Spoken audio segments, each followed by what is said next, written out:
respected principal, respected chief guest, our NSS officers, respected colleagues, dear students, good morning everyone. This is Arumumbile Seedayamal College, Tirupattur, National Service Scheme Units 32, 33, 34 and 35 and the Global Heartfulness Institute, Hyderabad, jointly organizes International Day of Peace celebration. For this celebration, on behalf of our NSS program, I kindly request Sir K. M. Karthiyeyan, NSS Program Officer, to give welcome address. Please, sir.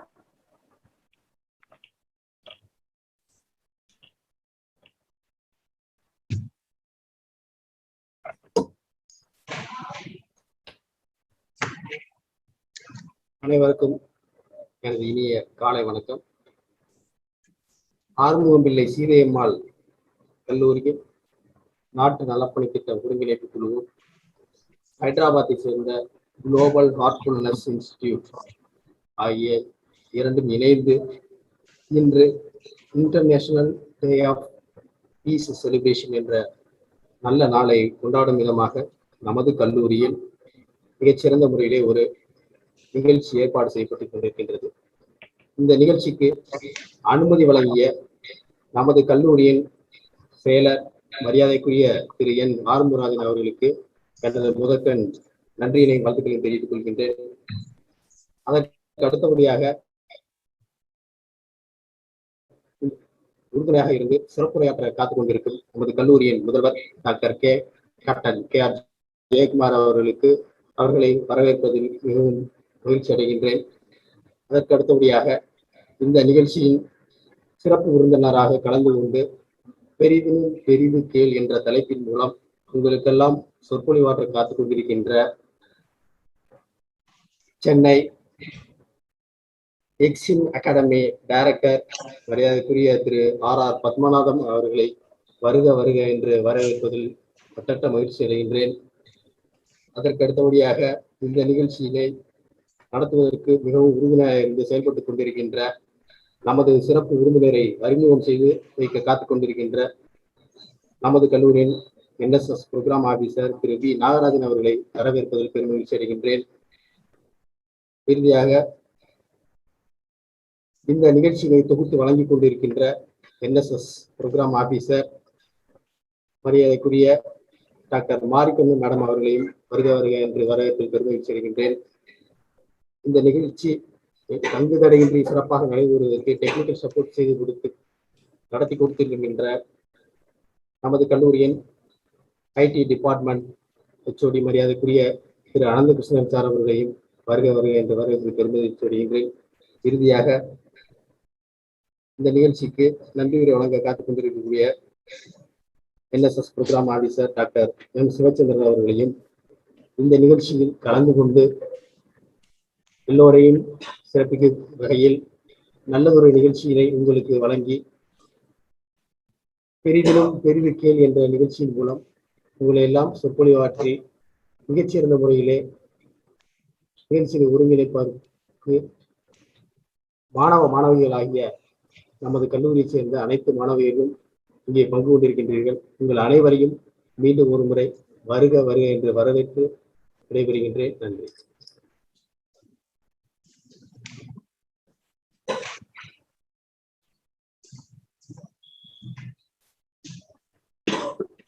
Thank you for warm welcome, sir. I kindly request our principal, Dr. Captain KR Jaykumar, sir, for giving the presidential address. Okay, thank you, ma'am. Most respected Secretary of our college, Thru N. Arumugarajan, sir. Respected Vice Principal, Dr. A. Susemanikam, sir. Respected Resource Person, Thru RR Padmanabhan, sir. Respected staff members of our institution, respected NSS program officers, respected participants, and my dear students, good morning. International days and weeks are observed to educate the public on issues of concern, to celebrate and reinforce achievements of humanity. I congratulate the NSS program officers, Mr. Karthikeyan, Assistant Professor of Zoology, Dr. Marikun, Assistant Professor of Physics, and Mr. Nagarajan, Assistant Professor of Commerce, and Dr. Swachandran, Assistant Professor of History, for arranging this program to observe this International Peace Day. The COVID-19 pandemic has changed the world to a great extent. Everything came to a standstill. The COVID-19 pandemic has taught what life is, and the most essential need was peace. Observing International Peace Day is needed of the hour. The theme for International Peace Day is recovering better for a sustainable and equitable world. Let us all join together to transform this world for a better place to live in. In my opinion, education is the important tool to change this world. I am proud to state that whatever changes, whatever challenges came across, our staff members made a remarkable effort to continue teaching through online mode in this pandemic. At this juncture, I congratulate the faculty members for keeping the teaching learning process active. Now, coming to the students, only few of you attend your online exams sincerely. Whenever you face any challenge, you should try to overcome the challenge with a positive attitude. You should work hard to achieve your dreams. You should make use of the opportunities available to you to attain greater heights in life. Many children of your age and even younger are not given opportunities to learn. For example, a Palestinian child of age 10 was interviewed, and in her interview, she told that she loves to learn, but she was denied of the opportunity as the country is facing many wars. For her age, she has seen 3 wars, and she was not able to get her basic education. But you are given all the rights to education, but how many of you are making use of it in the right manner? Ask this question to yourself. Make use of the opportunity that is given to you and develop strategies to make this world to attain peace at all levels. Today we have with us an eminent personality through R.R. Batmanabhan sir. He is here to tell you what peace is, how us should work hard to attain peace. Thank you. Thank you.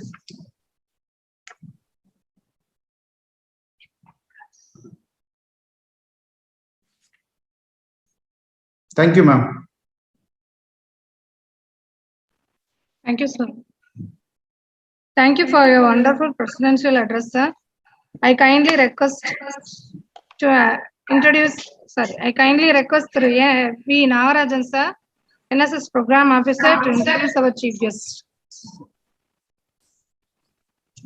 Good morning to all. On behalf of NSS Program Officers of our college, heartfelt thanks to our beloved Secretary and Honorable Principal for appointed as NSS officers to our college units 32, 33, 34 and 35. And also good morning to all all faculty members on these great institutions and dear students. Now, I'm going to introduce to our today's chief guest. Dr. R.R. Padmanabhan is the Director, Exim Academy, Chennai. He is also the Principal Consultant at Exim Consultants, Chennai, and partner of Ramchandra Rao and Sons, Chennai. Apart from these honorable roles, he also played the distinguished role of Chairman, Foreign Trade Supremacy and Skill Development Secretary for Andhra Chamber of Commerce, Chennai, Hyderabad, Mysore, and Jayapur. He has a plug for writing and has translated 23 books on Sikha literature from Sanskrit. He has also penned the biography of SMR, Chairman Ramakrishna Group of Companies, Coimbatore, and authored a book, Export Startups, a book exclusively for export development. He regularly works on logistics and traditional.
Thank you, sir. I request respected Chief Guest Thiru R.R. Padmanabhan sir, Director, Exim Academy, Chennai, to give a special address. Thank you. Am I audible?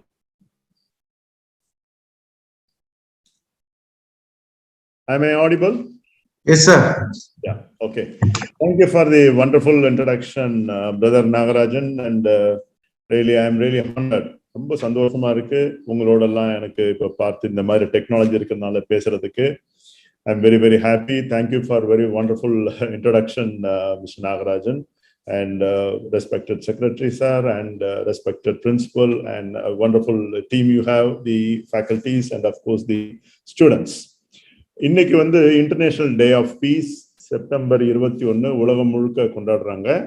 இங்க heartfulness நிறுவனத்திலையும் உலகம் முழுக்க இது வந்து நாங்கள் 130 நாடுகள்ல இருக்கிறோம். இந்த heartfulness movement இந்த பயிற்சியை பண்றதுக்கு இது ஒரு தியான பயிற்சி. இந்த பயிற்சியை பண்றதுக்கு எந்த ஒரு கட்டணம் கிடையாது. உங்களுடைய விருப்பம் தான் வேணும், வேற ஒன்றும் தேவையில்லை. தியானம் எல்லாருக்கும் முக்கியமானது. அதை பத்தி தான் நான் பேச போறேன். ஆக்சுவலா நான் அவனுடைய தலைப்பு நான் ஏன் கொஞ்சம் வித்தியாசமா வச்சேன்னா, பெரிதினும் பெரிதுக்கெல்லாம் கொஞ்சம் அது மக்களை வந்து திருப்போம் அப்படின்றதுனால. ஏன்னா ஒவ்வொருத்தரும் எங்களுடைய இயக்கத்துல பாத்தீங்கன்னா ரொம்ப சாதாரண குடும்பங்கள்ல இருந்து மிக மிக சாதாரண குடும்பங்கள்ல இருந்து மேல வந்திருப்பாங்க. அவங்க எல்லாரையும் இணைக்கிறது தியானம். இந்த நேரடியாக நான் நிகழ்ச்சிக்கே போயிடுறேன். அதாவது நம்ம எப்படி இருக்கிறோமோ அப்படி இருந்து கொஞ்சம் மேல போறதுதான் பெரிதினும் பெரிது. இப்போ 40 மார்க் வாங்குறவங்க 30 மார்க் வாங்குறவங்க வந்து 100 மார்க்குக்கு எய்ம் பண்ண முடியாது. அது வந்து ஒரு கனவா தான் இருக்கும். சாத்தியமானது இன்னொரு 10 மார்க்குக்கு எய்ம் பண்ணலாம் எக்ஸ்ட்ராவா. அப்படி கொஞ்சம் கொஞ்சமா அவங்க இன்க்ரீஸ் பண்ணிட்டு போனா ஒவ்வொரு பீரியட் ஆஃப் டைம் அவங்க என்ன அச்சீவ் பண்ண நினைக்கிறாங்களோ அதை அச்சீவ் பண்ணலாம். இந்த பெரிதினும் பெரிதுக்கேள் அப்படிங்கிறடைய தத்துவம், இந்த கோட்பாடு, இந்த கான்செப்ட் இதை பேஸ் பண்ணி தான் இருக்கு. 35ல இருந்து 100 போறது அப்படிங்கிறது வந்து மனசே ஒத்துக்காது. நம்மால் எப்படி அடைய முடியும்? கொஞ்சம் கொஞ்சமா நம்ம முயற்சி பண்ணோம்னா நம்முடைய அந்த கோல் போஸ்ட்டை கொஞ்சம் கொஞ்சமா இன்க்ரீஸ் பண்ணிட்டே போனா நிச்சயமா போய் சேர முடியும். ஆனா அதுக்கு மனசு வந்து கரெக்டான ஒரு சமநிலையில இருக்கணும். அதுக்கு தான் இந்த தியான பயிற்சி. சில நிகழ்ச்சிகளை சொல்லி, சில எக்ஸாம்பிள்ஸை சொல்லி, எப்படி அவங்க வாழ்க்கையில அவங்களால வந்து மேல வர முடியும், எப்படி சரித்திர நிகழ்வுகள்ல ஒரு சின்ன சின்ன விஷயங்கள்ல மாற்றம் மிகப்பெரிய மாற்றத்தை ஏற்படுத்தியது அப்படிங்கிறத வச்சுதான் நம்ம இதை ஸ்டார்ட் பண்ண போறோம்.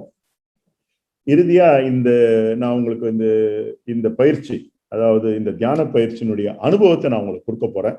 இது ஒரு அனுபவம். ஏன்னா எவ்வளவுதான் நம்ம நீச்சல் பத்தி பேசினாலும் குளத்துல போயோ கடல்ல போயோ குதிச்சாதான் நீச்சல் அப்படிங்கறத கத்துக்க முடியும். அது போல அந்த ஒரு அனுபவத்தை இந்த பிரசன்டேஷனுடைய இறுதியா உங்களுக்கு கொடுக்க போறோம். நீங்க அதை ஒரு 15-20 நிமிஷத்துக்கு you can experience that meditation, right? இந்த பெரிதினும் பெரிது கேள் அப்படிங்கிற ஒரு இதை சொன்னது மகாகவி பாரதி. இப்போ கொஞ்ச நாளைக்கு முன்னாடிதான் அவருடைய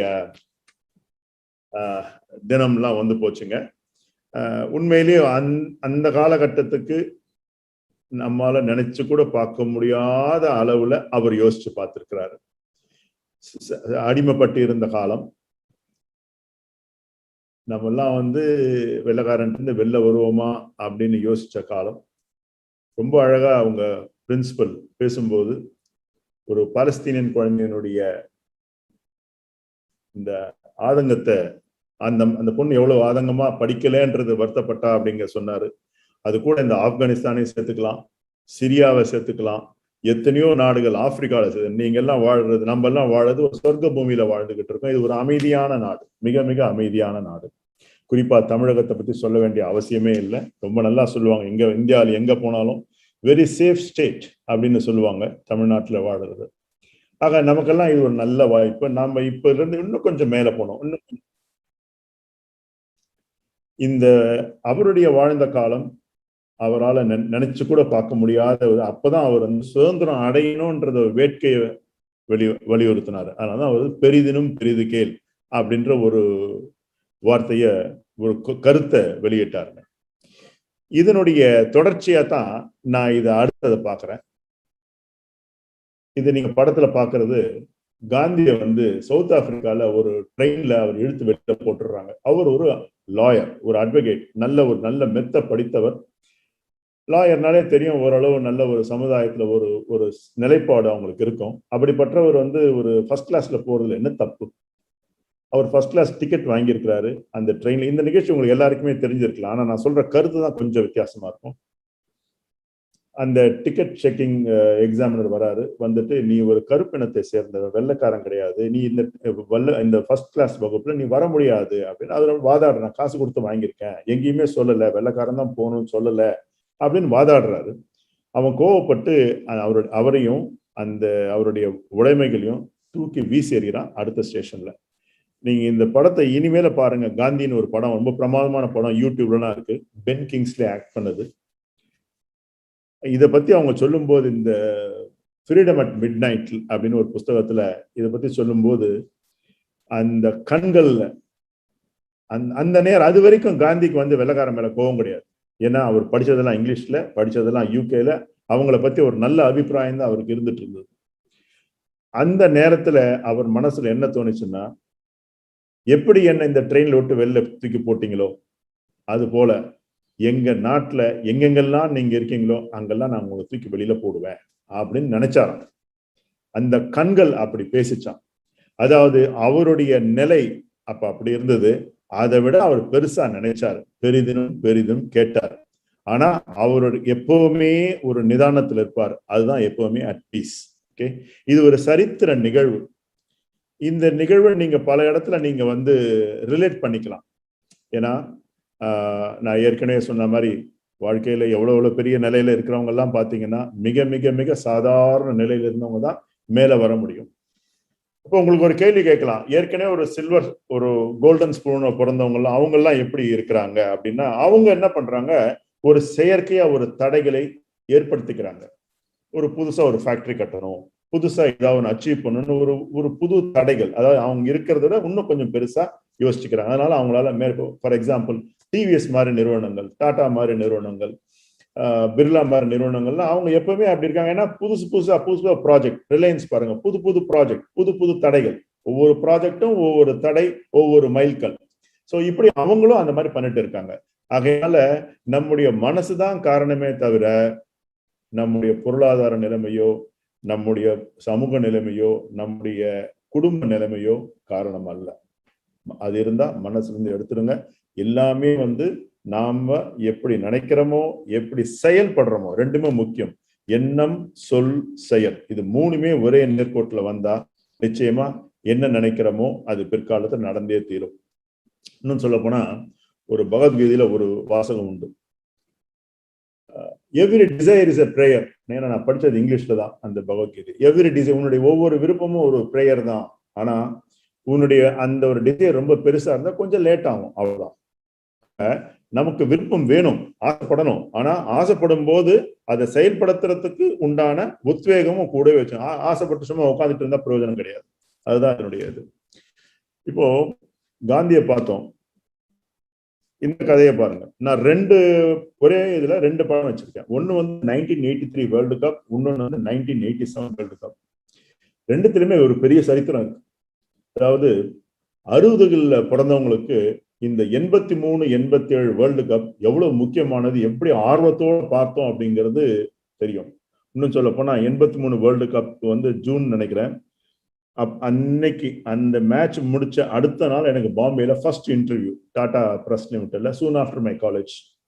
நான் ட்ரெயின்ல டிராவல் பண்றேன். அப்போ வந்து இந்தியா வந்து 183 ஆல் அவுட் அப்படின்னா, எஸ் 183 ஆல் அவுட்னாங்க. அது வந்து ஈவினிங் நாக்பூர் கிட்ட பாஸ் ஆகும்போது. அப்ப நினைச்சேன் இவ்வளவுதான். அப்பெல்லாம் செல்போன் கிடையாது, ஒண்ணும் கிடையாது, ரேடியோல கமெண்ட்ரி கேட்கறது தான். அப்ப நினைச்சேன் சரியா அவ்வளவுதான், முடிஞ்சு போச்சு, வந்து விவேன் ரிச்சர்ட் அவன் அடிச்சு கிழிச்சிடுவான். அதாவது அந்த மேட்ச், அந்த வேர்ல்டு கப்புக்கு வந்து போகும்போது இந்தியன் டீமுக்கே நம்பிக்கை கிடையாது. ஒரே ஒரு ஆள் தான் நம்பினார், நம்மளால சாதிக்க முடியும் நம்புறாரு. ஆனா அவர் கூட வந்து வேர்ல்டு கப்பை ஜெயிக்கிறோம்னு நினைச்சாரான்னு எனக்கு தெரியாது.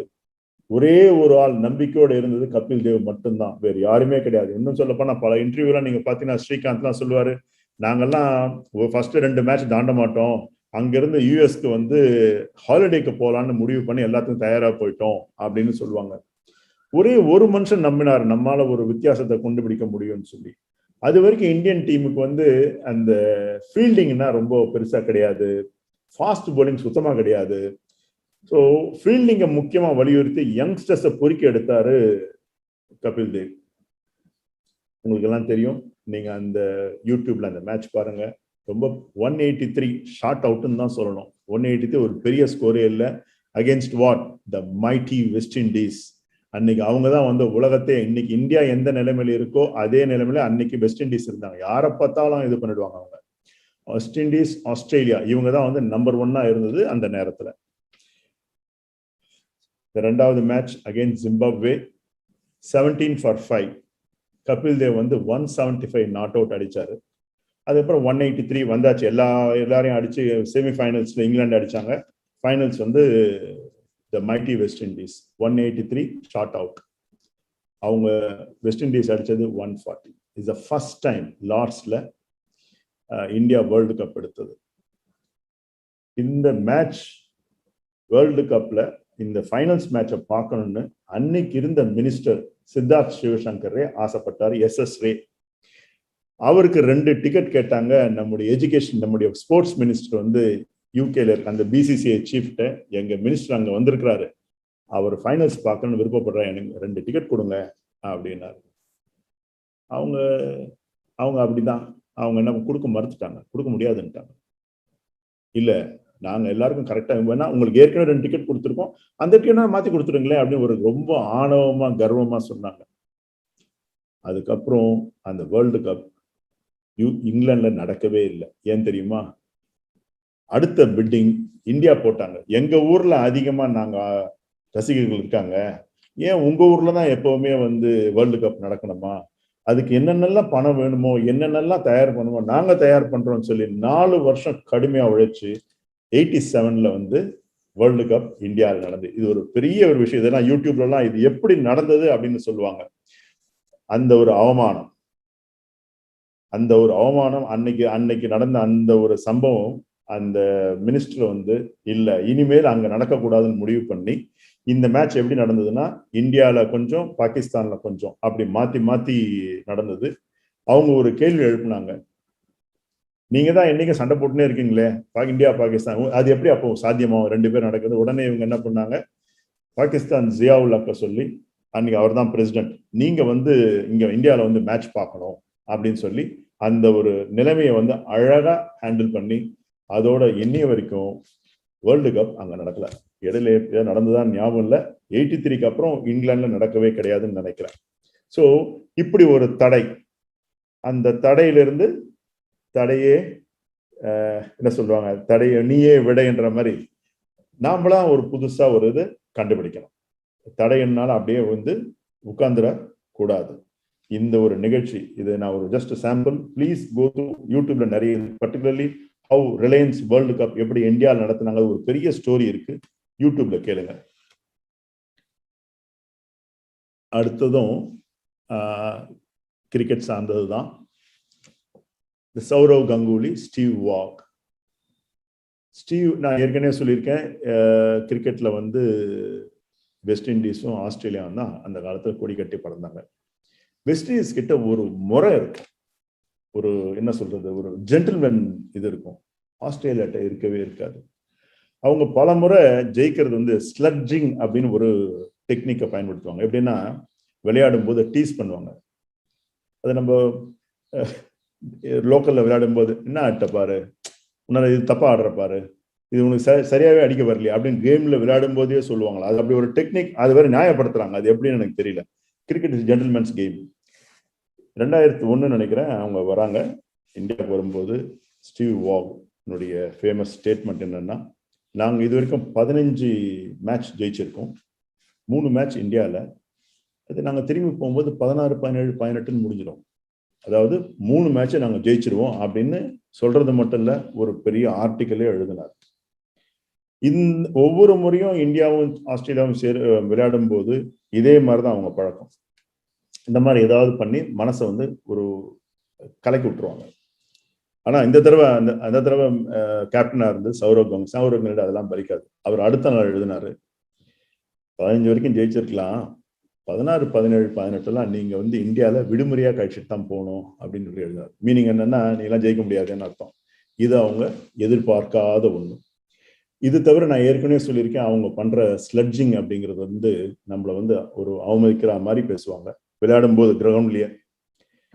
இவர் என்ன பண்ணாருன்னா, திருப்பி அடிச்சாருன்னா, இவங்களை பத்தி தெரியும், பேப்பர் எல்லாம் வேணும்னு எழுதுவாங்க. ஏதாவது இந்தியாவிலாம் ஒன்றும் பெரிய டேலண்டட் பிளேயர்லாம் கிடையாதுன்னே வந்து இன்னொரு பிளேயர் சொல்லுவான். அப்படிலாம் சொல்லக்கூடாது, சொல்லுவான்.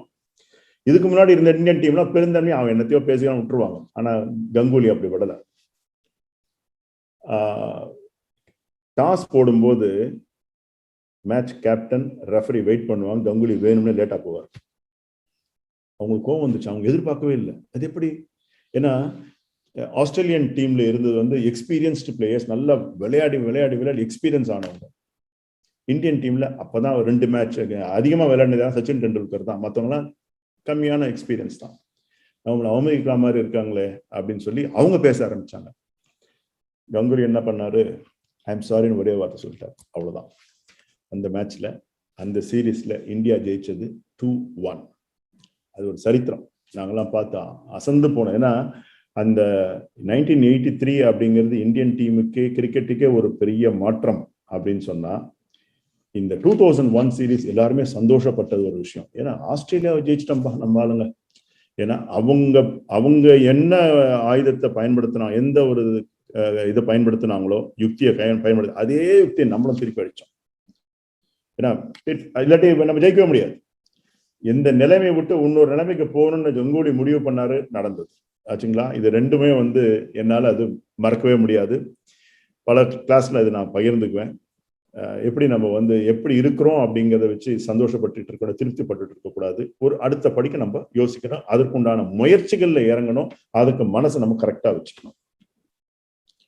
இதுக்கு அடுத்த ஒரு நிகழ்ச்சி, இது வந்து ரெண்டுமே விளையாட்டுல பார்த்தது. இப்போ இது வந்து நிறைய பேருக்கு இவரை பத்தி தெரிஞ்சிருக்கலாம். ஃபுட் கிங் சரத் பாபுன்னு சொல்லுவோம். இவருடைய பிறப்பு வளர்ப்புலாம் சாதாரணம் கிடையாது, மிக சாதாரணம். அவங்க அம்மா வந்து இட்லி சுட்டு வித்து அதுல இருந்த பணத்தை வச்சு படிக்க வச்சவங்க. அவருக்கு வந்து 3 வருஷத்துக்கு ஒரு தடவை தான் வந்து துணிமணி எடுத்து கொடுக்க முடியும் அவங்க அம்மாவனால. சின்ன வயசுல நிறைய முறை அவங்க அம்மா நைட்டு சாப்பிடாம தூங்க போவாங்களாம். ஏன்னா இருக்காது பிள்ளைங்களுக்கு வச்சு. இவர் படிக்கிறாரு, நல்ல மார்க் எடுக்கிறாரு. அப்புறம் பிட்ஸ் பிலானில போய் படிக்கிறாரு. யோசிச்சு பாருங்க, தமிழ் மீடியத்துல படிச்சவர் எப்படி ஒரு டிரான்ஸ்ஃபர்மேஷன். நான் பல தமிழ் மீடியம் பசங்கிட்ட எல்லாம் பாக்குறேன், ஒரு தவறான அந்த தாழ்வு மனப்பான்மை நிறைய இருக்கு. அப்படிலாம் நினைக்க வேணாம். முயற்சி பண்ணுங்க. இங்கிலீஷ்ல பேச நினைச்சா நீங்க தான் இங்கிலீஷ் நினைச்சு பேசுங்க. தப்பு ஆனா கவலையே படாதீங்க, அது நம்ம தாய்மொழி கிடையாது. தாராளமா பேசுங்க. ஆனா திருத்தறதுக்கு முயற்சி பண்ணிக்கிட்டே இருங்க. இந்த பிட்ஸ் பிராணியில படிச்சவர் அதுக்கப்புறம் வேலைக்கு போறாரு. போலாரிஸ்ல சாஃப்ட்வேர்ல 3 முறை IIM அகமதாபாத் ட்ரை பண்ணி முடியாம 4th டைம் கிளியர் பண்றாரு. அதுக்கப்புறம் clears IIM Ahmedabad. he comes first in the class again. பல நிறுவனங்கள் வாங்க, நீங்க எங்கிட்ட வாங்க அப்படின்னு சொல்லி பேசுறாங்க. நீங்க IIMல தான் நிறைய சமயத்துல பார்க்கலாம், நீங்க 1 கோடி ரூபாய் தராங்க, 2 கோடி ரூபாய் தராங்க, நியூஸ் வரும். ஆனா இவர் அது போல கையில இருக்க 2000 ரூபாய் வச்சு இட்லி கடை ஆரம்பிக்கிறாரு. இன்னைக்கு பல கோடி டர்ன் ஓவர். இப்படி தடைகளை மீறி வருவதற்கு தான் அந்த தடைகளை ஏணிப்படியா அமைகிறது அப்படிங்கிறது தான் இதுல இருக்கிற ஒரு கருத்து. நம்ம எந்த ஒரு சூழ்நிலையில இருந்தாலும் அடுத்து என்ன பண்ண முடியும் அப்படின்னு பார்க்கணும். அதுதான் நம்ம கையில நம்மகிட்ட இருக்க வேண்டிய ஒரு மனதிடம். சரி, இப்போ இது வரைக்கும் பல விதமான இதெல்லாம் பார்த்தோம். அதாவது கிரிக்கெட்ல என்ன நடந்தது, எப்படி நம்ம சக்சஸ் ஸ்டோரிலாம் பார்த்தோம். அதாவது சரத் பாபு சக்சஸ் ஸ்டோரிலாம் பார்த்தோம். பாரதி சொன்ன ஒரு வார்த்தை, லிவ் இன் த பிரசன்ட். பல பேருக்கு கடந்த காலத்தில் நடந்து போன சமாச்சாரத்தை பற்றி கவலை உறுத்திக்கிட்டே இருக்கும். அதே போல எதிர்காலத்தை பற்றி பயந்துகிட்டே இருக்கும். இது ரெண்டுமே வேஸ்ட். ஒண்ணுமே கடந்த காலத்தை உங்களால திருப்ப முடியாது. எதிர்காலத்தை பத்தி பயந்து ஒன்றும் பிரயோஜனமே இல்லை. எதிர்காலத்துல நம்ம எப்படி இருக்குன்னு நினைக்கிறோமோ அதுக்கு உண்டான முயற்சிகள்ல நம்ம நிகழ்காலத்துல செஞ்சாதான் எதிர்காலம் நாம நினைக்கிற மாதிரி அமையும். Live in the present. இப்போ இருக்கிற பிரசன்ட்ல நாம வாழ கத்துக்கணும். மீனிங் எதை நீங்க பண்ணணும்னு நினைச்சாலும் கையில இருக்கிறது தான் பிரசன்ட். இப்ப மணி 11:10 ஆக போகுதுங்க. 10:30 மணிக்கு திரும்பி வராது. ரொம்ப சிம்பிள், திரும்பியே வராது. அதெல்லாம் ரெக்கார்ட்ல கேட்டுக்கலாமே தவிர கான் இஸ் கான். பல டைம்ல பாக்குறேன். இப்போ வருத்தத்துக்குரிய விஷயம். Anyway I have to share. எல்லாரும் போன்ல மூழ்கி போறாங்க. ஃபேஸ்புக்லயும் யூடியூப்லயும். அதனால யாருக்கு லாபம்னா, யார் போஸ்ட் போட்டானா அவங்க தான் லாபம். ஓகே, அதாவது அது கத்தி மாதிரி. ஒன்று சர்ஜரியும் பண்ணலாம், வேற விதமாகவும் பயன்படுத்தலாம். நிறைய நல்ல விஷயங்கள் இருக்கு, நீங்க யூஸ் பண்ணக்கூடாதுன்னு சொல்லலை. எல்லாத்துக்கும் ஒரு நேரம் வச்சு, இந்த தருணம் மிக மிக முக்கியமானது. நாம நேரத்தை எல்லாருக்குமே 24/7 தான். அம்பானிக்கும் அதே டைம் தான், மோடிக்கும் அதே டைம் தான், நமது முதல்வர் ஸ்டாலினுக்கும் அதே டைம் தான், உங்களுக்கும் அதே டைம் தான். 24/7 தான். யாருக்கும் கூட குறைய இல்லை. எப்படி இந்த நேரத்தை அவங்கவுங்க பயன்படுத்துறாங்களோ அதை பொறுத்து தான் அவங்களுடைய வாழ்க்கை அமையுது. அதுக்கு என்ன மாதிரி அவங்க எஃபர்ட்ஸ் போடுறாங்க, எந்த மாதிரி மனசு திடமா வச்சுக்கிறாங்க அப்படிங்கிறத பொறுத்து தான் அவங்களுடைய எதிர்காலம் அமையுது. So we have to live in the present. சரி, பெருந்தலைவர்கள் பாருங்க. இந்த பக்கம் எம்ஜிஆர் பாக்குறீங்க, அந்த பக்கம் ரஜினிகாந்த் பாக்குறீங்க. எம்ஜிஆரை பத்தி சரித்திரம்லாம் இருக்கு, படிச்சு பாருங்க. ஏன்னா இப்ப இருக்க ஸ்டூடெண்ட்ஸ் உங்களுக்கு எம்ஜிஆரை பத்தி அவ்வளவா தெரிஞ்சிருக்க நியாயம் இருக்காது. ரைட் சைட்ல இவர் இருக்காரு, நம்ம ரஜினிகாந்த் இருக்காரு. இவங்க 2 பேருக்குமே சரித்திரம் பார்த்தீங்கன்னா ரொம்ப ரொம்ப சாதாரண குடும்பத்துல பிறந்தவங்க. இன்னும் சொல்ல போனா எம்ஜிஆர் அவர்கள் தன்னுடைய இளமை காலத்துல வறுமையில வாடின ஒரு ஃபேமிலி, வறுமையில் இருந்தவங்க. இன்னொன்னு இவர் வந்த காலகட்டத்துல நாடகம் தான் பெருசு. அப்போ இவரு கிடைச்ச வேஷம்லாம் சின்ன சின்ன வேஷம். இவர் சாதாரணமா ஒரு ஹீரோ மெட்டீரியல் அப்படிங்கிறது 22, 23, 24 வயசுக்குள்ள வந்தா தான் அவங்க ஒரு ஹீரோ மெட்டீரியல். இது திரையுலகத்துல இருக்கிற ஒரு ஸ்டாண்டர்ட், இன்னைக்கும் இருக்கிற ஸ்டாண்டர்ட் இதுதான். 30 வயசுக்கு மேல போனாக்கா வில்லன் வேஷம் தான் கிடைக்கும். அதை தகர்த்தவர் எம்ஜிஆர். அந்த நாளிலேயே இவருக்கு ரொம்ப நாள் I think it's around 40 years first படம் இவருக்கு வந்து ஹீரோவா கிடைச்சது அரௌண்ட் 40 years நினைக்கிறேன். எஸ், 71 வயசு அவர் இறந்து போனப்போ. ஆனா ரொம்ப ரொம்ப ரொம்ப ரொம்ப கஷ்டப்பட்டு முன்னுக்கு வந்தவர். ஆச்சரியமா இருக்கு அவருடைய அதெல்லாம் படிச்சு பார்க்கும்போது. இது வந்து எம்ஜிஆர். ரஜினிகாந்த் நான் சொல்ல வேண்டிய அவசியமே இல்லை. நம்ம எல்லாரும் எங்களை மாதிரி ஆளுங்களாம் நல்லா பார்த்தது. ஒரு கண்டக்டர், ஒரு பெரிய படிப்பெல்லாம் ஒன்றும் கிடையாது, பஸ்ல கண்டக்டர். ஏதோ ஒரு உத்வேகம், சென்னையில போய் பிலிம் இன்ஸ்டியூட்ல படிக்கலான்னு வந்தவர். அவரே பேசும்போது சொல்லுவாரு, என் கூட நிறைய பேர் படிச்சாங்க, ஆனா என்ன மாதிரி வந்தது ஒருத்தன் தான், வேற யாரும் வரல. மற்றவங்க எல்லாம் இன்னொருத்தரை பார்த்து இமிட்டேட் பண்ணுவாங்க, கடைசி வரைக்கும் அவங்க இமிட்டேட் பண்ணிட்டே இருந்தாங்களே வழியே அவங்களால வரவே முடியல. இது ஒண்ணு முக்கியமானது என்னன்னா, நம்ம அடுத்தவங்களை பார்த்து கத்துக்கணுமே வழிய இமிட்டேட் பண்ணக்கூடாது. ஏன்னா எல்லாருக்கும் ஒரு ஸ்டைல் நிச்சயமா இருக்கும். ஏன்னா இது நம்ம ஒவ்வொருத்தருக்கும் ஒரு யூஎஸ்பி, யூனிக் செல்லிங் ப்ரொபோஷன் சொல்லுவோம் இல்லையா. ஒவ்வொருத்தருக்கு ஏதோ ஒன்று இருக்கும், அது இயற்கையின் நியதி. இது எல்லாருக்கும் ஒன்று இருக்கும், அதை கண்டுபிடிக்கிறது தான் நம்ம வேலை. என்னுடைய இது என்ன, நான் என்னுடைய தனித்தன்மை என்னோட நான் கண்டுபிடிக்கணும். நான் கண்டுபிடிச்ச அதை நான் விரிவடைச்சுட்டே போகணும். நவ் இவர் வந்து யாரையும் இமிட்டேட் பண்ணல. நீங்க பாத்தீங்கன்னா நிறைய பேர் இவரை மாதிரி பேசுவாங்க, அவர் மாதிரி. இவருடைய ஸ்டைலே தனித்துவம் தான். சிகரெட் தூக்கி வாயில போடுறது, தலை எப்படி இது பண்றது, இது மாதிரி எல்லாம் வந்து மக்களுக்கு பிடிச்சு போச்சு. இவர் பண்ண ஒரு வித்தியாசமான ஒரு விஷயம். இவங்க 2 பேருமே தியானம் பண்ணுவாங்க. மனசை எப்பவுமே கண்ட்ரோல் வச்சுப்பாங்க. ஒரு தடவை வந்து எம்ஜிஆர் கேட்டாரா ரஜினியை பார்த்து, என்ன நீங்க தியானம் பண்றீங்களா நீங்க அப்படின்னு. அவங்க ஐயா, பார்த்தாலே தெரியுது. சரி, எம்ஜிஆர்னா ஒரு சகாப்தம், ஒரு நிஜமாவே ஒரு சகாப்தம். 77 இருந்து 87 வரைக்கும் ஒரு 10 வருஷம் அவருடைய ஆட்சி. அவர் நினைச்சிருந்தா இன்னும் தமிழ்நாட்டு இன்னும் பெருசாக்கி இருக்கலாம், அது வேற ஒரு விஷயம், அதை பத்தி நான் பேசல. ஆனா அவருடைய டைம்ல அரிசியுடைய விலை ஏறவே இல்லை. 10 வருஷம் கண்ட்ரோல்குள்ள வச்சிருந்தார் அவருடைய ஆட்சி. எல்லாரும் காமராஜ் காலத்து ரொம்ப சிறப்பான காலம், பொற்காலம்லாம் சொல்லுவாங்க. நான் அந்த காலத்துல வாழ்ந்தது ரொம்ப சின்னவனான. ஆனா எம்ஜிஆருடைய இதை பார்த்துருக்கேன், அருமையான ஒரு பீரியட்.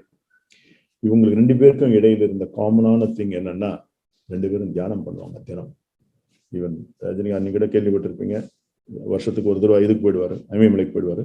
நம்மலாம் இமயமலைக்கு போக வேண்டிய அவசியம் இல்லை, வீட்லயே உட்காந்து பண்ணலாம். ஆனா சொல்றேன், அவங்க எல்லாருமே தியானம் பண்ற ஒரு இதுதான். இப்போ இவங்கள பாருங்க, காமன் இன்னைக்கு லெஃப்ட்ல உங்களுக்கு ரைட், எஸ் உங்களுக்கு லெஃப்ட்ல இருக்கிறது மிஸ்டர் ரோஹித் சர்மா, இங்க மேடம் PV சிந்து. 2 பேருமே தியானம் பண்றவங்க. அதுவும் நாங்கள் சார்ந்த இந்த ஹார்ட்ஃபுல்னஸ் தியானத்தை 2 பேருமே பண்றவங்க. அடிக்கடி எங்களுடைய ஹைதராபாத் ஆசிரமத்துக்கு வருவாங்க. இவங்க சிந்து வந்து சென்னையை சேர்ந்தவங்க, ஆனா இப்ப ஹைதராபாத்ல செட்டில் ஆயிட்டாங்க. இவங்களுக்கு இதுக்கு மேல இவங்களுடைய பத்தி நான் வந்து பெருசா வந்து கதை சொல்ல வேண்டிய அவசியம் இல்லை. ஏன்னா எம்ஜிஆரும் ரஜினிகாந்த் தெரியாம இருக்கலாம், ஆனால் சொல்லியிருந்தேன். சரத்பாபு பத்தி தெரியாதவங்க சொல்லியிருக்கேன். ஆனா இவங்களை பத்தி நான் ஒன்றும் சொல்ல வேண்டிய அவசியம் இல்லை. அவ்வளவு முக்கியமானது இந்த தியானம். மனசு வந்து கண்ட்ரோல் ரெகுலேட் பண்ணி தேவையில்லாத இடத்துல அது போகாம, அப்படி போச்சுன்னா அதை வந்து கண்ட்ரோல் பண்ணி கட் பண்றதுக்கு நமக்கு தெரியும். நாம ஏதாவது ஒரு வேலையில வந்து உட்காந்துக்கிட்டு இருப்போம், அப்பதான் யாரோ ஒருத்தன் ஃபோன் பண்ணுவான், ஏதோ ஒரு மெசேஜ் வரும். நானே பாக்குறேன், யாரோ ஒரு மீட்டிங்ல உட்காந்துட்டு இருப்பாங்க, திடீர்னு ஃபோன் எடுத்து டக்கு டக்குன்னு பார்த்துட்டு இருப்பாங்க. அப்ப எதுக்கு மீட்டிங் வந்தாங்க அவங்க? எஸ், அட்டென்ஷன் ஸ்பேன் எல்லாருக்குமே கம்மி தான். ஈவன் ஐன்ஸ்டீன் கூட 2 நிமிஷத்துக்கு மேல இல்லைன்னு சொல்லுவாங்க. எல்லாரும் கம்மி தான். ஆனா ஒரு சபை அடக்கத்துக்காகவாவது ஃபோன் எடுக்காம அவங்க என்ன சொல்றாங்களோ கேட்டுட்டு போலாம் இல்லையா? அந்த ஒரு இது இல்லாம அதை வந்து ஒரு ரெகுலேட் பண்றது வந்து ஒரு பெரிய technique. You are training your mind. நம்ம மனசை வந்து பண்படுத்துறோம், இப்படித்தான் நீ இருக்கணும்னு பண்படுத்துறோம். either you rule the mind or mind rules you. மனசு சொல்ற மாதிரி நம்ம கேட்கிறோமா, நாம சொல்ற மாதிரி மனசு கேட்குதா, எது வேணா நீங்க முடிவு பண்ணிக்கோங்க. So it's about nearly what 30 minutes I have been talking. நீங்க இப்போ ஏதாவது கேள்வி கேட்கணுமா கேட்கலாம். அது இல்லைன்னா நம்ம டைரக்டா வந்து அந்த தியான அனுபவத்துக்கு நம்ம போயிடலாம். Whatever you choose, please let me know. Okay, students யாராவது क्वेश्चन கேக்குறாங்கன்னா நீங்க என்ன பண்ணலாம்னா chat boxல பண்ணுங்க. அத சார்ட்ட கேட்கணும். ப்ளீஸ் ஏதாவது क्वेश्चन இருந்தா chat boxல நீங்க ஷேர் பண்ணுங்க.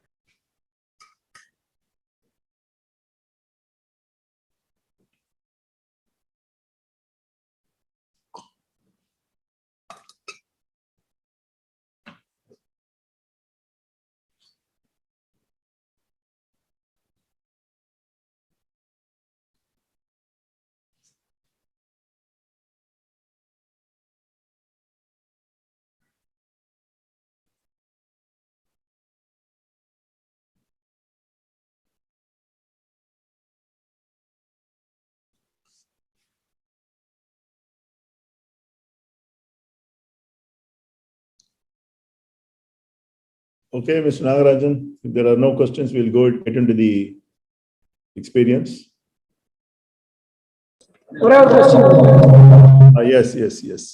Yes, where is the question?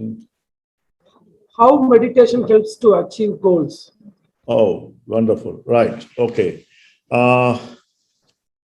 இதுக்கு பதில் சொல்றதுக்கு முன்னாடி இந்த அனுபவத்தை முடிச்சிட்டு நான் பதில் சொல்றேனே. ஏன்னா வேற ஏதாவது கேள்வி தான் நான் பதில் சொல்லிருக்கலாம். நீங்க டைரக்டா மெடிடேஷனை பத்தி பேசிட்டீங்க. மெடிடேஷனுக்கு என்னன்னு தெரியாம நீங்க பேசுறதுனால நீங்க மெடிடேஷனை என்னன்னு ஓரளவு தெரிஞ்சுக்கோங்க. அதுக்கப்புறம் இந்த கேள்விக்கு நான் பதில் சொன்னா உங்களுக்கு தக்க பதிலா இருக்கும்னு நினைக்கிறேன். I think I'm right. Is it okay? I will answer your question after the meditation. Perhaps you may not need an answer to this question. It's okay? Okay. Right. Okay.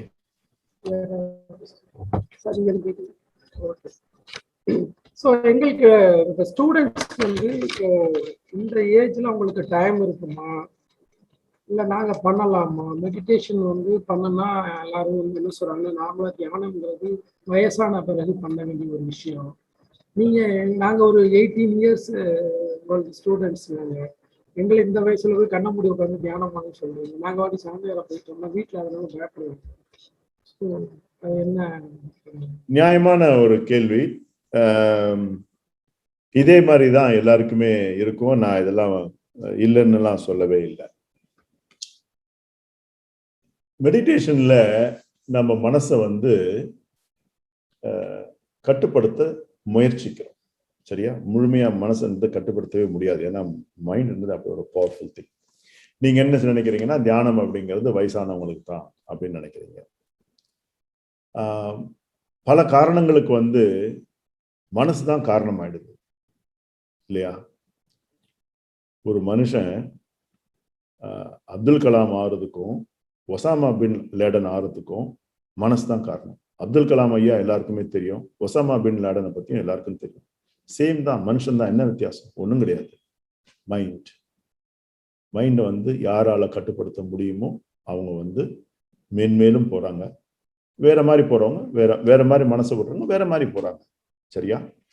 அப்போ இந்த இளமையில் இந்த டைம் இருக்கு இல்லையா? நீங்க இளமை, youth is the time of promise and effort.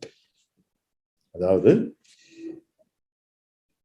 வயசுல யூத்தா இருக்கும் போதுதான் உங்களால் நல்லா செயல்பட முடியும். உங்கள் கனவுகளை மெய்ப்படுத்த உங்களுடைய வயசு, உடல் ஒத்துழைக்கும்.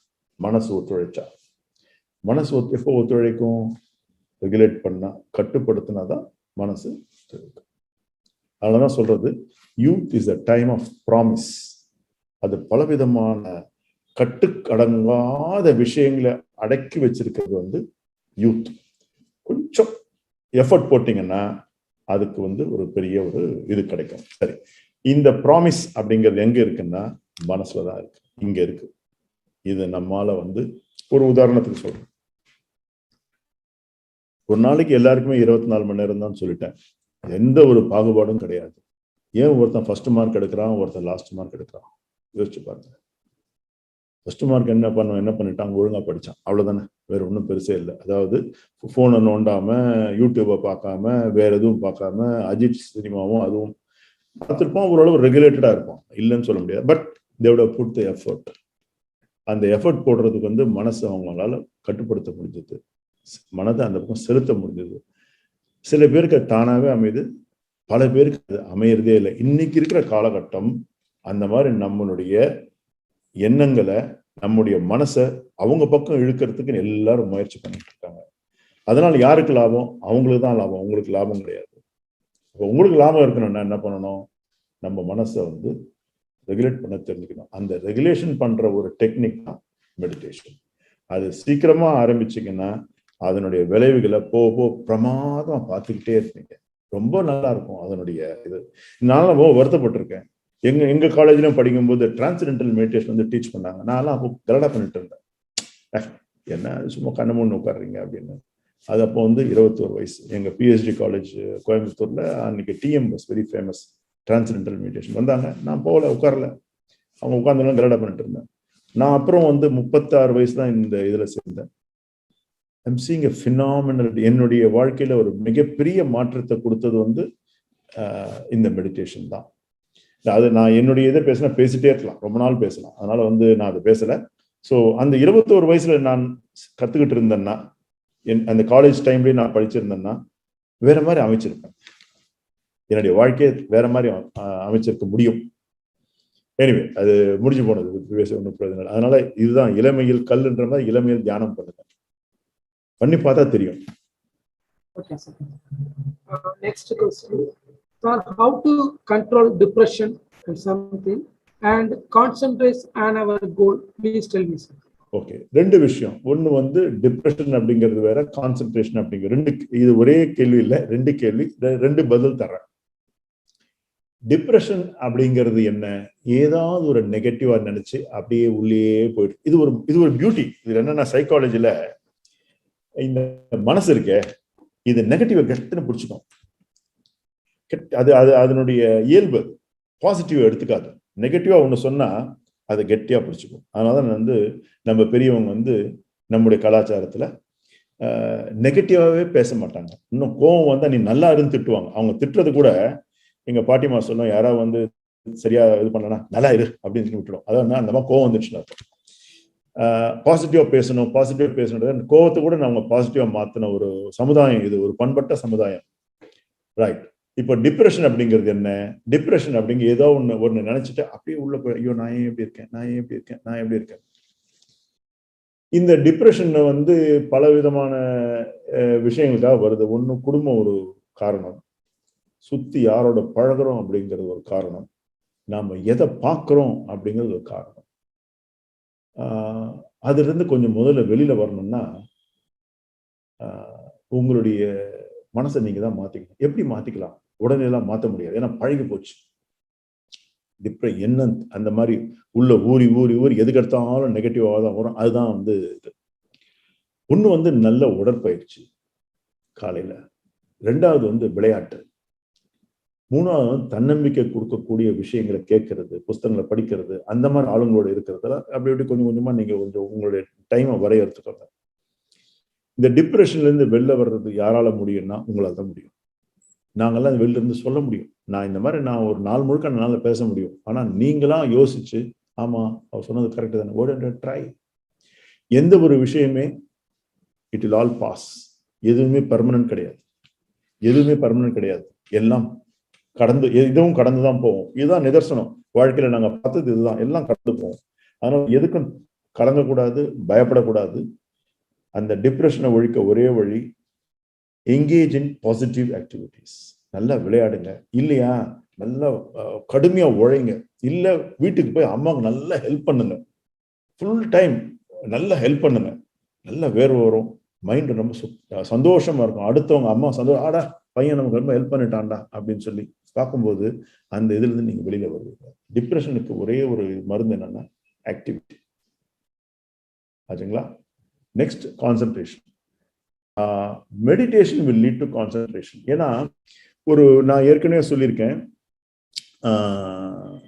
2 மினிட்ஸ் மேல அட்டென்ஷன் ஸ்பேன் யாருக்குமே கிடையாது.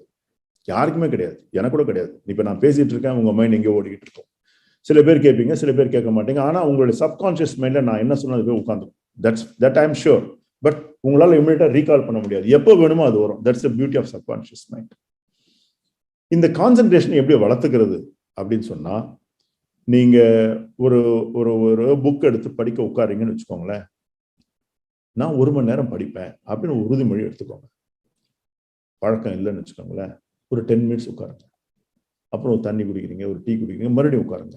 மெதுவா இந்த 10 மினிட்ஸ் அப்படிங்கிறது 30 மினிட்ஸ் ஆகும், அப்படியே 40 மினிட்ஸ் ஆகும், 1 hour ஆகும்.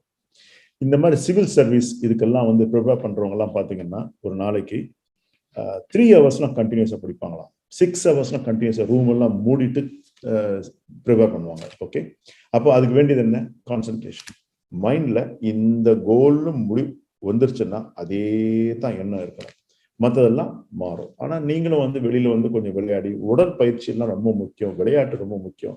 அதுக்காக ஒரு 1/2 hour 1 hour முடிச்சுட்டு மறுபடியும் வந்து உட்காருங்க. You will see a tremendous increase in your concentration.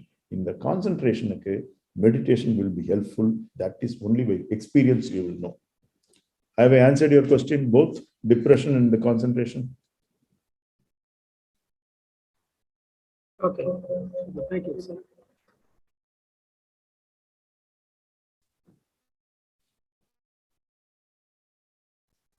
வேற எதுவும் கொஸ்டின் இல்ல சார், நம்ம நெக்ஸ்ட் செஷன் வரலாமா sir? Yeah, as you wish, as you wish. வேற ஏதாவது கொஸ்டின்ஸ் இருந்தா I am prepared to answer. Okay sir, இந்த சிஸ்டத்தில் இப்போ நீங்கள் பண்ணுறீங்க, மெடிடேஷன் பண்ணுறீங்க, இப்போ அதில் ஜாயின் பண்ணணும் அப்படின்னா நாங்கள் எதுவும் ஃபீஸ் கட்டணுமா அல்லது வந்து எப்படி நாங்கள் ஜாயின் பண்ணுறது? ஸோ எவ்வளோ நேரம் நாங்கள் பண்ணணும்? ஸோ அதனால எங்களுக்கு மனசில் வந்து இந்த பீஸ் கிடைக்குமா, அமைதி கிடைக்குமா? ஏன்னா நீங்கள் பீஸ் டே பற்றி தான் நம்ம பேசிட்டு இருந்தோம். S S. ஸோ ஏதாவது மன அமைதி கிடைக்குமா, வழி இருக்கா? யா, இந்த சிஸ்டத்தினுடைய சிறப்பே வந்து free. will not ask you any money. No. அப்ப அடுத்த கேள்வி கேட்கலாம், நீங்க எல்லாம் எப்படி ஒர்க் பண்றீங்க? we are all volunteers. say I am a lawyer, I run 3 companies, but we are all volunteer. எங்களை கூப்பிட்டா நாங்களாம் வந்து வந்து செய்வோம். ஏன்னா நாங்க இது எங்களுடைய, நாங்க திருப்பி சமுதாயத்தை திருப்பி கொடுக்கறது. எங்க பெரியவங்க எங்களுக்கு கொடுத்தாங்க, இப்ப நாங்க வந்து எங்களுக்கு யார் கேட்கறாங்க அவங்களை திருப்பி கொடுக்குறோம். So this is only free. என்ன முக்கியமானது என்னவென்னா உங்களுடைய விருப்பம், your willingness to practice. commit yourself for at least நான் 1 மாசமா அதை ட்ரை பண்ணுங்க. சும்மா பண்ணேன் காலேஜில் வந்தாங்க. இப்போ நான் சொன்னேன் இல்லையா, டிரான்சென்டென்டல் மெடிடேஷன் வந்து நான் கலடா பண்ணி போவே இல்லைன்னு. அந்த மாதிரி இல்லாம இது ஒரு நல்ல வாய்ப்பா எடுத்துட்டு முயற்சி பண்ணி பாருங்க. 1 வாரம் பண்ணி பாருங்களேன். பிடிச்சிருந்தா இருங்க, இல்லாட்டி பண்ணாதீங்க, விட்டுடுங்க. ஒன்றும் பிரச்சனை கிடையாது. யாரும் வந்து சாமி வந்து கண்ணு கொடுத்தது அப்படிலாம் கிடையாது. Just try give it a fair trial for some time, maybe a week, 10 days. வீட்டில் சொல்லிடுங்க, நான் மெடிடேட் பண்ண போறேன், ஆனால் டிஸ்டர்ப் பண்ணாதீங்கன்னு உட்காருங்க, கதவை மூடிடுங்க, யாரும் டிஸ்டர்ப் பண்ணாதீங்கன்னு சொல்லுங்க. உங்களுடைய மாற்றத்தை பார்த்து அவங்கள கூட மெடிடேட் பண்ண ஆரம்பிக்கலாம், அவங்கள உங்களை டிஸ்டர்ப் பண்ணாம கூட இருக்கலாம். So there is no fees. என்ன ஒரு இதுதான், நீங்க இதுக்கு வந்து ஆர்ட்ஸ் ஆப்னு ஒன்று இருக்கு. இன்ஃபேக்ட் உங்க ஊர்லயே கூட எங்க இயக்கத்தை சேர்ந்தவங்க ஆளுங்க இருப்பாங்க. அது வேணும்னா நான் மறுபடியும் ஷேர் பண்றேன். சிவகங்கையில் இருக்கலாம், தேவக்கோட்டையில் இருக்கலாம், அவங்க திருப்பத்தூர்ல இருக்கலாம். அந்த மாதிரி யார் இருக்காங்கன்னு நான் பார்த்து சொல்றேன். இம்யூனிட்டி என் கேர் இது இல்லை, but I can definitely share with you all those details. Plus அந்த மாதிரி இல்லை, ஆப் இருக்கு. இன்னைக்கு ஆப்ல போட்டு பாருங்க, ஆப்லேயே வந்து எல்லாம் வந்துடும். ரிலாக்ஸேஷன் வரும், மெடிடேஷன் வரும். இதுல இன்னொன்று சிறப்பு என்னன்னா, நீங்க எங்களுடைய டச்லயே இருக்கலாம். மெடிடேஷன் கற்றுக் கொடுத்தாங்க விட்டு போச்சு அப்படின்னு கிடையாது. ஒன்ஸ் இன் 15 days நீங்க வந்து எங்களோட அந்த சிட்டிங்லாம் எடுத்துக்கலாம். நான் இந்த சிஸ்டத்தை பத்திலாம் நீங்க இப்ப பேசுறதுக்கு எனக்கு தருணம் இல்லை, ஏன்னா அதுக்கெல்லாம் ரொம்ப நேரம் ஆயிடும். நான் உங்களுக்கு இன்னைக்கு எனக்கு கொடுத்துருக்க பணி என்னன்னா, இந்த ஆர்ட்ஃபுல்னஸ் மெடிடேஷனுடைய எக்ஸ்பீரியன்ஸ் நீங்க கொடுக்கணும்னு சொல்லியிருக்காங்க. அதனால முதல் கேள்வி, எந்த ஒரு கட்டணமும் கிடையாது, ஃப்ரீ. அடுத்த கேள்வி என்ன மிஸ் நாகராஜன்?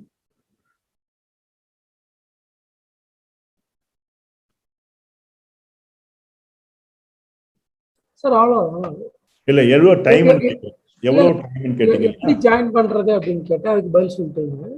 ஆமா, அவ்வளவுதான். இப்போ இன்னொரு கொஸ்டின் ஒரு ஸ்டூடெண்ட் கேட்டிருக்காங்க, how to get positive vibrations, positive things.